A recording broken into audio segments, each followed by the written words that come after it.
एक मनुष्य जो शिकार करून आपला उदरनिर्वाह करायचा, प्राण्यांचा जीव घ्यायचा आणि त्यांचं कच्चं मांस खायचा, तो अचानक फार मोठा शिवभक्त कसा झाला?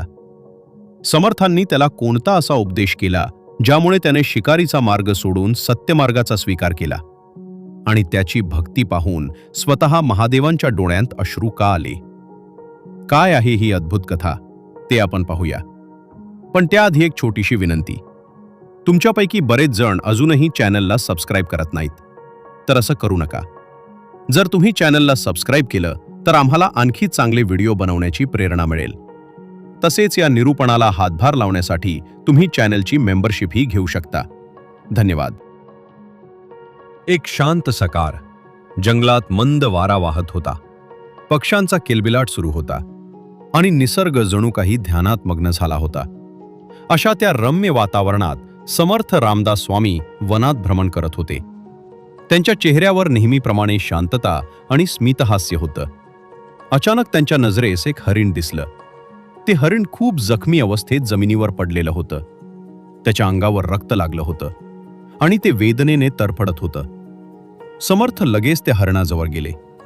त्यांनी प्रेमाने त्याच्या अंगावर हात फिरवला.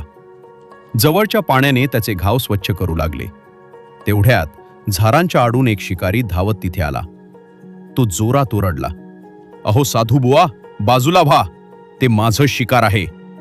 ते ऐकताच ते हरिण घाबरलं आणि समर्थांच्या मागे जाऊन लपलं. समर्थांनी हलकूंस स्मित केलं आणि प्रेमाने म्हणाले, "घाबरू नकोस." जणू त्या शब्दात काही अद्भुत शक्ती होती. ते हरिण शांत झालं.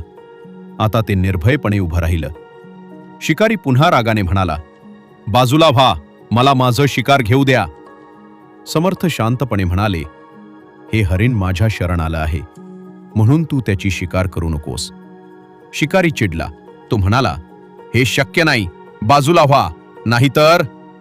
समर्थ हसत म्हणाले, "नाहीतर काय?" तेवढ्यात शिकाऱ्याने आपला बाण सोडला. पण आश्चर्य, तो बाण कुठे गायब झाला हे त्यालाच समजलं नाही. तो थोडा गोंधळला. त्याला वाटलं, कदाचित मी बाण मारलाच नाही. तेव्हा समर्थ गंभीर स्वरात म्हणाले, "हे अज्ञान मनुष्य, तू जे कर्म करतो आहेस त्याची परतफेड किती भयानक असते हे तुला माहीत नाही." शिकारी हसला. तो म्हणाला, "काय होईल ते सांगा बरं." समर्थ म्हणाले, "खरंच पाहायचं आहे का?" शिकारी हसत म्हणाला, "हो, दाखवा." समर्थ त्याच्या जवळ गेले आणि त्याच्या डोक्यावर हात ठेवला. क्षणात त्या शिकाऱ्याला भयंकर दृश्य दिसू लागलं. नरकातील लोकांच्या किंकाऱ्या, यमदूतांचे क्रूर रूप, ते जीवात्म्यांना भयंकर यातना देत होते. तो दृश्य इतकं भयानक होतं की शिकारी थरथर कापू लागला. तो घाबरून ओरडू लागला, "नको, नको, मला वाचवा." क्षणात दृश्य नाहीसं झालं. शिकारी समर्थांच्या चरणी पडला. तो रडत म्हणाला, "महाराज, मला क्षमा करा. मी मोठा पापी आहे. आजपासून मी तुम्हाला माझा गुरु मानतो. मला योग्य मार्ग दाखवा. मी कसा शुद्ध होऊ शकतो?" समर्थ प्रेमाने म्हणाले, "हे पुण्यात्मा, आपली भेट याच कारणासाठी झाली आहे. तू चिंता करू नकोस. सर्वप्रथम मन शुद्ध कर." शिकारी थोडा संकोचून म्हणाला, "गुरुदेव, माझ्यासारखा पापी जो प्राण्यांची हत्या करतो तो भक्तिमार्गावर जाऊ शकतो का?" समर्थ शांत स्वरात म्हणाले, "तुझ्या मनात भक्तीचा अंकुर नक्की फुटेल जर तुझा निश्चय ठाम असेल. तर देवाला सुद्धा तुझ्याकडे यावंच लागतं. भक्ताच्या हाकेला देव धावत येतो." शिकारी नम्रतेने म्हणाला, "गुरुदेव, मला मार्ग दाखवा." समर्थांनी त्याला बसण्याचा इशारा केला. दोघेही नदी किनारी बसले. पाण्याचा मंद आवाज, वातावरण शांत. समर्थ म्हणाले, "श्रवण केल्याने मन शुद्ध होतं. आता मी तुला एक कथा सांगणार आहे. ती ध्यानपूर्वक ऐक. ही गोष्ट आहे तुझ्यासारख्याच एका शिकाऱ्याची, जो पुढे महान शिवभक्त झाला." समर्थांनी डोळे मिटले आणि कथा सांगायला सुरुवात केली. आजची ही कथा भक्ती म्हणजे काय असते याची सर्व व्याख्या मोडून काढणारी आहे. कारण महादेव नियम पाहत नाहीत, महादेव भाव पाहतात. समर्थ पुढे सांगू लागले, दक्षिण भारतातील घनदाट जंगलात कन्नपा नावाचा एक शिकारी राहत होता. त्याला ना वेद माहिती ना मंत्र, पण मन मात्र अगदी निष्कपट. एक दिवस शिकार करताना कन्नपा एका शिवलिंगाजवळ पोहोचला आणि त्या क्षणी त्याच्या मनात भक्ती जागी झाली. त्याला पूजा करायची होती, पण त्याला जे माहीत होतं तेच त्यानं केलं. कन्नपा शिकार केलेलं मांस आधी स्वतः चाखायचा, कारण त्याला भीती होती की महादेवांना वाईट अन्न मिळू नये. तो तोंडात पाणी भरून आणायचा आणि त्याच पाण्यानं अभिषेक करायचा. केसांमध्ये अडकवलेली जंगली फुले तो महादेवांना अर्पण करायचा. शिकारी म्हणाला, स्वामी, हे तर शास्त्राविरुद्ध आहे ना? समर्थ म्हणाले, हो, पण भाव शुद्ध असेल तर महादेवांना तेच प्रिय वाटतं. त्या मंदिरात एक ब्राह्मण पुजारीही येत होते. दररोज शिवलिंगावर मांस आणि हाडं पाहून त्यांना राग येत होता. एक दिवस पुजारी लपून बसला आणि मनात महादेवांना म्हणाला, देवा, हा तुमचा भक्त तुम्हाला किती त्रास देतो आणि मी किती नियमानं, किती शुद्धपणे तुमची पूजा करतो. पुजाऱ्याच्या मनात अभिमान भरला होता. तेव्हा महादेवांनी ठरवलं, आज या पुजाऱ्याचा अभिमान मोडायचा आणि खरी भक्ती काय असते ते दाखवायचं.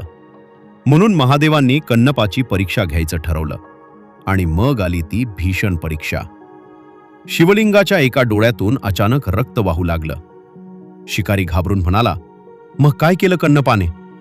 समर्थ गंभीर स्वरात म्हणाले. कन्नपा व्याकुळ झाला. त्यानं स्वतःचा एक डोळा काढून त्या ठिकाणी ठेवला. रक्त थांबलं, पण लगेच दुसऱ्या डोळ्यातूनही रक्त वाहू लागलं. कन्नपा दुसरा डोळा काढायला तयार झाला, पण त्याला विचार आला, मी आंधळा झालो तर जागा कशी ओळखणार? आणि तेव्हा कन्नपानं स्वतःचा पाय शिवलिंगावर ठेवला. शिकारी दचकून म्हणाला, स्वामी, शिवलिंगावर पाय? समर्थ ठामपणे म्हणाले, हो, शास्त्रानुसार ते पाप आहे, पण जेव्हा तो पाय प्रेमानं पडतो तेव्हा नरक नाही, मोक्ष मिळतो. कारण महादेव पाय पाहत नाहीत, भाव पाहतात. जसेच कन्नपा दुसरा डोळा काढायला गेला, महादेव स्वतः प्रकट झाले. ते म्हणाले, थांब कन्नपा, तुझ्या प्रेमानं मला जिंकून घेतलं आहे. तीनही लोकात असा भक्त नाही. आणि त्या क्षणी कन्नपाला मोक्ष प्राप्त झाला. समर्थ शिकाऱ्याकडे पाहून म्हणाले, समजलास का? भक्ती म्हणजे काय?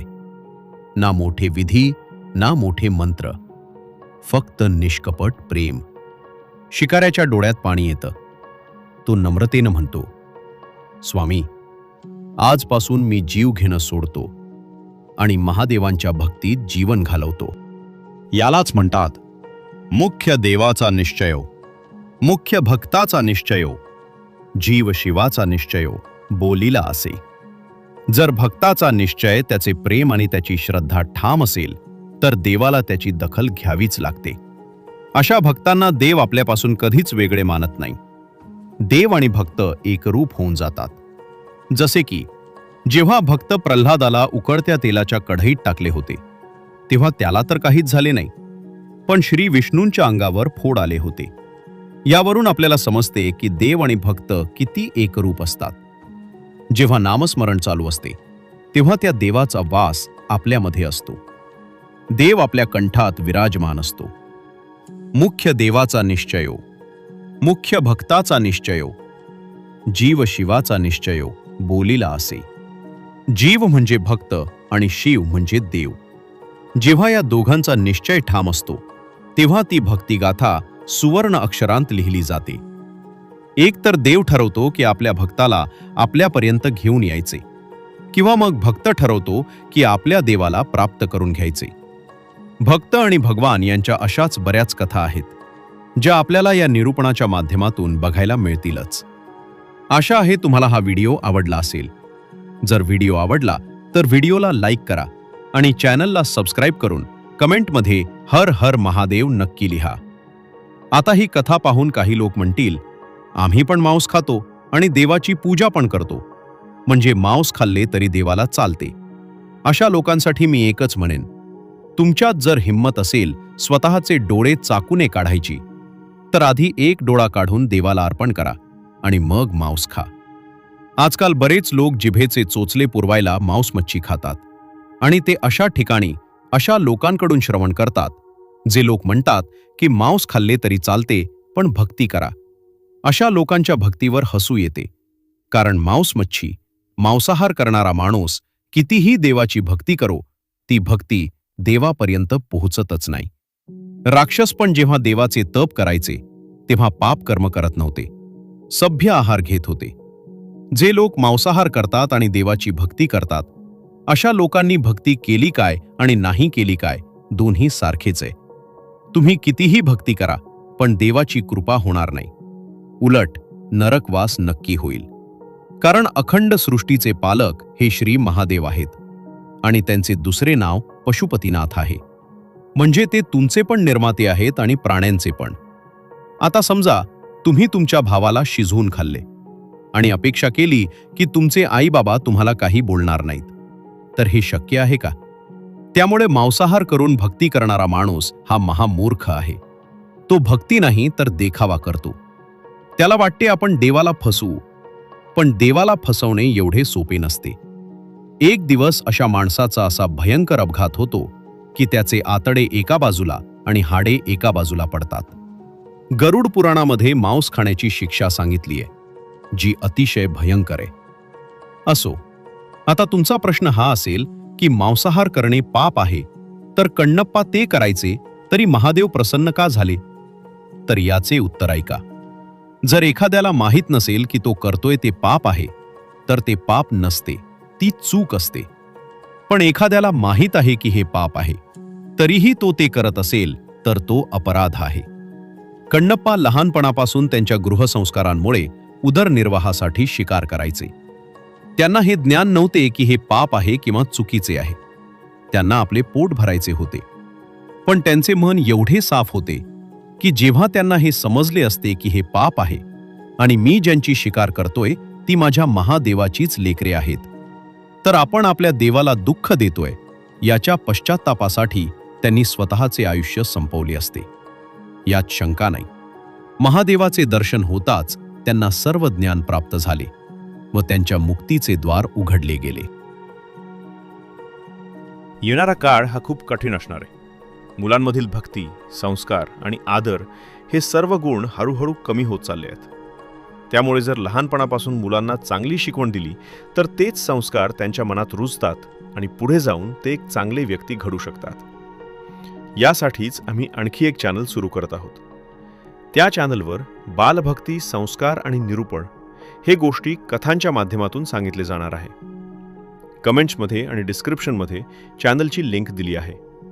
आपण सर्वांनी त्या चॅनलला नक्की सबस्क्राईब करावे, जेणेकरून आपण सर्वजण मिळून बालभक्ती आणि चांगले संस्कार दूर दूरपर्यंत पोहोचवू शकू.